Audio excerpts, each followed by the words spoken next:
received a call a few hours ago from someone I've known for a long time, a gentleman in his, I would say, early to mid-90s.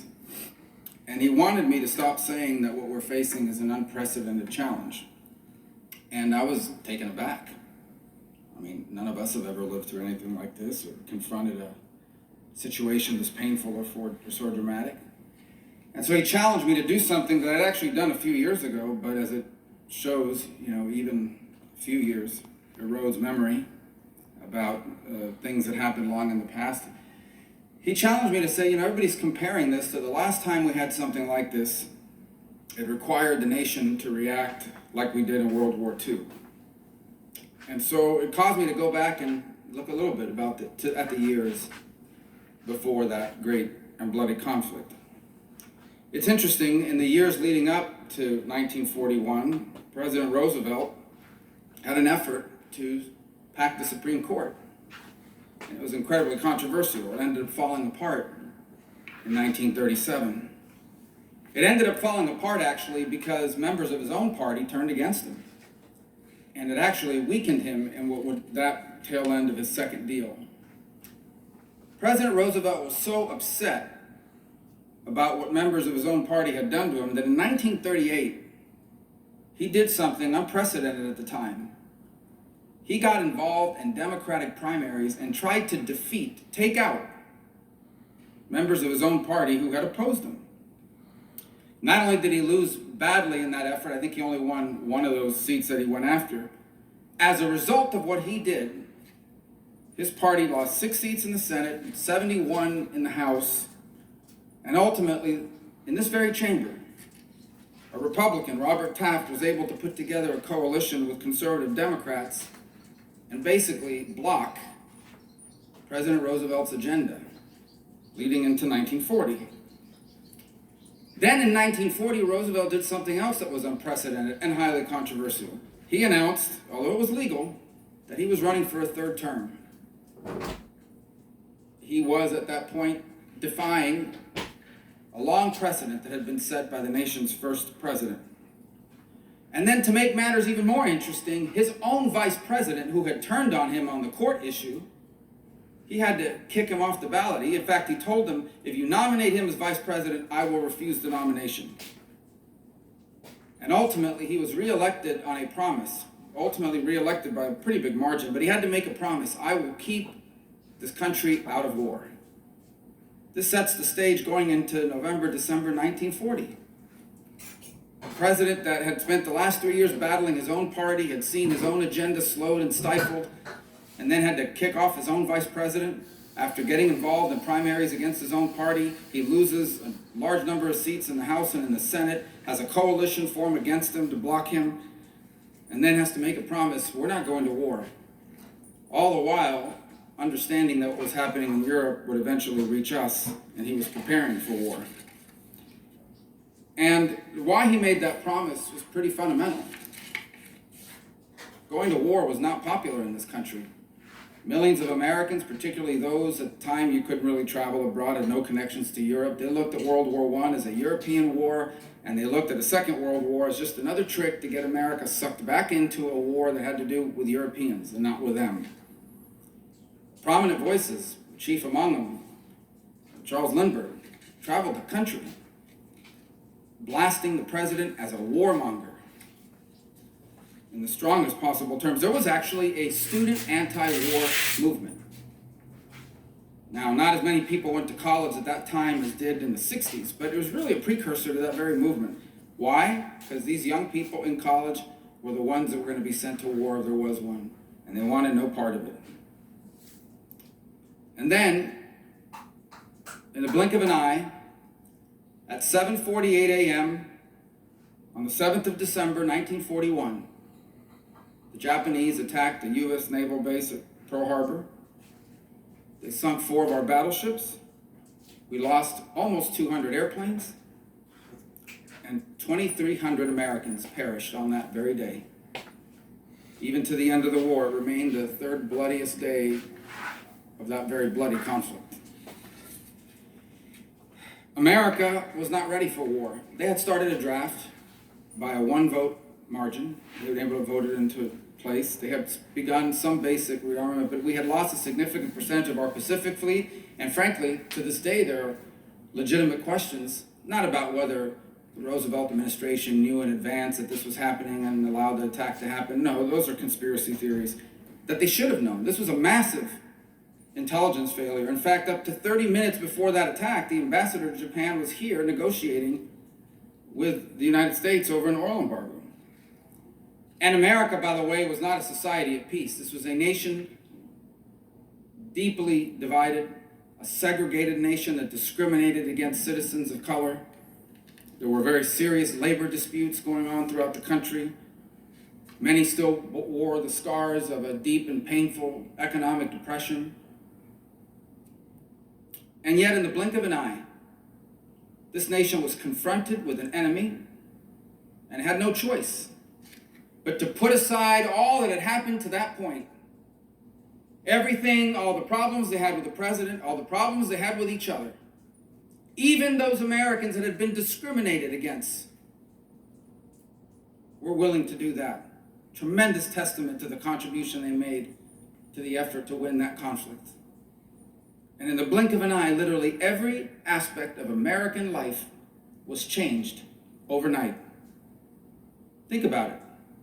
1 minute you are a student demanding that we stay out of war, and the next you are volunteering for service.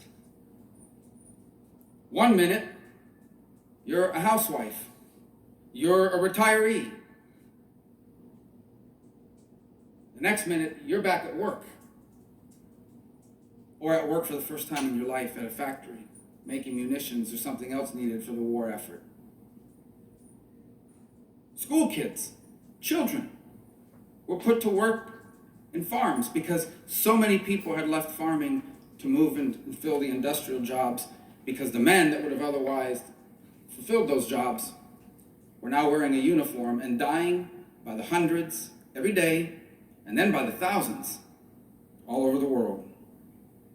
We rationed food. There was food rationing. You could only eat so much. A family only got so much. Gasoline was rationed. I think it was 3 gallons a week, if I'm not mistaken. Clothes was rationed. You know, the government stepped in and said, you can't build kitchen appliances, no refrigerators, no ovens, no vacuum cleaners, none of it. We need all of our industrial capacity to fight and win a war. People on the coasts, and you still see old pictures of this to this day, off Miami Beach, off New York. People had to have these, turn your lights off at night and close the shades to your window because there were German U-boats just off our East Coast. People were asked to make tremendous sacrifices. Not for 3 months, not for 6 weeks, for over 3 years and longer. And sacrifices ultimately, perhaps the greatest of all, they sent their sons and fathers off to die in the defense of this country and of our freedoms. I do not mean to diminish the challenges that are being asked of us now. There isn't 5 minutes that goes by that I don't get a call, a text, or an email from a small business who just 2 weeks ago was having its best year ever, talking about hiring new people. And now they're bankrupt. They're done. They're finished. And they may never reopen again. From a young couple I talked about earlier today in a video that I made, 2 weeks ago, recently married, planning to start a family, both had good careers. The next minute, both out of a job, not sure if the place they work in will ever exist again, not knowing where to go. 1 minute, you're the father in a family or the mother in a family who has never had a day in your life where you were not employed by someone. And the next, you're being told, go to a website or call this number, you need to go get unemployment. They don't know how to do it. They've never done it. So I do not mean to diminish the sacrifices that our people are already making. I simply mean to put it in perspective, and also to give a little bit of clarity as to what will be required of us to win this war. Because in the end, our enemy is not a nation state. It doesn't wear a uniform. but it has invaded our nation in a way that's required us to do things we have not been asked to do or anything close to it since late 1941. So what are the lessons to be taken by that era in our history? By the call I got today saying, stop saying this is unprecedented. The lesson to be taken is, number one, in moments like this, government action matters. It is important that we have a functioning government that can address problems in the space in which government must act. That is what is being asked of us here today. What is being asked of us is not to pass a perfect bill, or to pass legislation that will cure the virus, or to pass a law that has everything we've ever wanted. What's being asked of us is, can you function as a government? Can you do the most basic things that a society needs from its elected leaders at a moment of true crisis? Can you do that? And so far, for 3 days, the answer, sadly, has been no. I hope the answer at the end of this day will be different. But the second thing it teaches us is, you cannot confront a challenge such as this with just government. That war was not just won because of political leaders or our armed forces. It was a whole of society effort. Every day, Americans were being asked to do things they had never done before in places they had never been, not just to make sacrifices from what they couldn't have, but sacrifices of what they were asked to do affirmatively. That will require the same of us now. And I want to tell you, there are people already doing that as we speak. The examples are too long to mention. But all over this country, there are people that are doing extraordinary things, stepping up, doing more than they've ever done, because they have to. They know they must. I have no doubt that if our government leaders do their job and are willing to do their part and provide people transparent, clear, truthful guidelines about what we face and what lies ahead and what is expected of them, they may not be happy and people may not be excited about it, but they will do it. I know they will do it. They are already doing it. The third lesson is the awesome power of our country when a diverse population of go-getters, the most creative people that have ever walked the earth, come together, put aside their differences to confront a threat they face in common. And again, that is not possible. You can't ask of that of a society. You can't ask people to put aside their differences, put aside the trivial, put aside the things they don't agree on, and focus on the one thing that threatens us all. You can't ask them to do that if you're not willing to do it yourself. And it appears, at least up till this moment, that we have failed to do it. I hope today is a difference in that regard. We shall see. But it takes me back to the point I made originally. What is our job in this? Well, let me say that we are asking, and I say we, those of us in government at every level, are asking of our people to do some very difficult things. We're asking high school seniors, including one that lives in my home, to be the first in I don't know how many generations that won't have a prom, won't have a senior trip, won't have a graduation. Now, I know all those things may seem trivial and pale in comparison to World War II. But for a 17-year-old, these are a rite of passage. And there are many high school seniors in this country that will not get that this year. We're going to ask small businesses, and have asked them already, you need to close your doors. You can't open, you can't work, you can't make money, you can't allow customers to come in. We've asked people not to go to work. In fact, we've told them not to leave their homes. Over half this country is on an order, don't leave your house unless you're going to the doctor, the pharmacy, the gas station, or the grocery store. We're asking nurses and doctors to confront a virus that can infect them and their families and kill them and their families, just like anybody else, to do so on double shifts, oftentimes without the gear and the equipment to protect them. We're asking truck drivers to drive all night, also vulnerable to the virus, also worried about all the other things all of us are worried about, drive all night. Because tomorrow, those shelves need to be stocked with all the things that people are buying because they're afraid it's going to run out. And how can we ask that of our society? If for 3.5 days, we can't even vote on a law. We can't even walk to the front of this place and lift our finger up or down and say yes or no. We can't even do that. Spending the taxpayers' money on behalf of the taxpayers in a moment of critical crisis. I don't mean to be negative because, frankly, I hope that today is a day we'll get this solved, but there are still other people that have to weigh in here. In the House, outside commentators, people still emailing and texting, can we change this, can we change that? I just don't know how we can ask people to do all these things we need to ask them to do. And in return tell them, by the way, we're going to take our sweet time to do our part, and our part's the easiest one. And you can just imagine, extrapolate what we're facing now and take it back to 1941. Imagine if back then people would have been saying, boy, this is a great chance. This is a good opportunity to get back at FDR. This is a great opportunity now. He's in war. Let's roll back the New Deal. Let's really stick it to him for what he did 6 years ago with that court thing. Or the reverse, if he would have said, boy, this is a good opportunity to use the war powers that a president has to steamroll my political opponents and put in place whatever I want and run them over. Or imagine if we were saying, we need to build a lot of ships, but I'm not going to vote to build it unless you're building it in my state.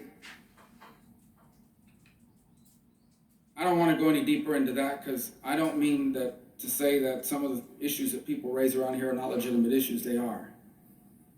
But sometimes the legitimacy of the issue, the importance of the issue, has to be weighed on a scale against the gravity of the moment.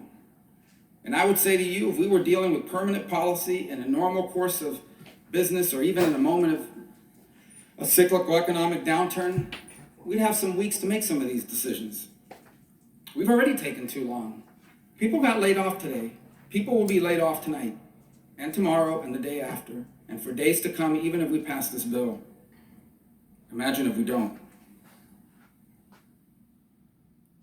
What we are facing is the toughest thing this generation's ever faced. There's no doubt about it. And perhaps with the exception of gentlemen and people like the gentleman that called me this morning, be the toughest thing we ever face in our lives. World War II was worse. This virus is terrible.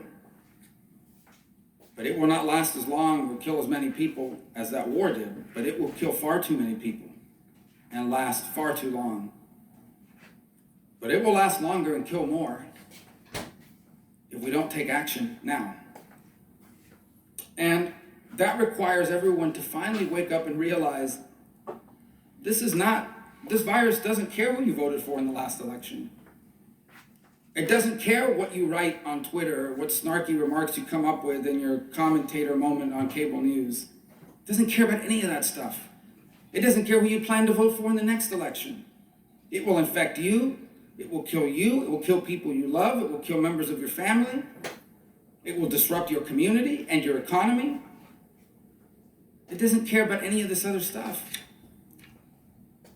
And it really is important for us to realize, not just for this bill, but moving forward, that there's no such thing as an outcome here that's good for half of us and bad for the other half. There is no possible political victory here. None. There is no outcome here in which half of us are going to be able to go back and say, boy, we really looked good and we made those guys look really bad and people are going to reward us for it. They're not.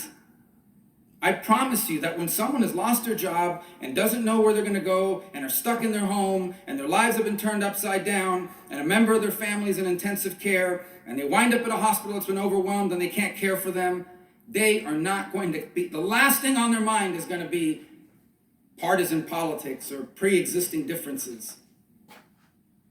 If you don't believe it, we're about to find that out, unfortunately. There is no outcome here in which half of us is happy and the other half are upset. It's a cliche. We use it all the time. I can't think of a better example than this one. We are truly all in this together. The carnage, the damage that this will do to our country is extraordinary. It will know no geographic bounds, no political affiliation, no demographic differences. This is a virus that can infect the heir to the crown in Britain just as easily as a 92-year-old retiree in a Florida nursing home. And so I hope that the gravity of the moment finally sinks in and that we take the necessary actions quickly. And if there's something in this bill you just really don't like, I don't mean to diminish it. If we can fix it, we should. But at this point, I'm going to tell you that there is nothing wrong in this bill. There's nothing in this bill that will damage our country more than our inability to act. No matter how bad some provision in this bill you think may be, and I say this to both sides, there is nothing in this bill that will damage us more than doing nothing with it. By far, the most damaging thing that can happen is not any provision of this legislation. It is our inability to act and to send a message to the American people that their leaders can't function, that their government doesn't work, not just on a day-to-day basis, but in a moment of crisis. And so I hope that whatever differences may still exist at this moment, and I'm trying to be fair because I know a lot of people have finally seen the full text of it in the last few hours. And if you've caught something that can be fixed, it should be fixed. But I plead, I don't know what other word to use, that we don't leave here tonight without having passed this bill. Because I honestly don't know how this nation and our people can afford one more day of this. Mr. President, I yield the floor and suggest the absence of the quorum. Clerk will call the roll. Mr. Alexander.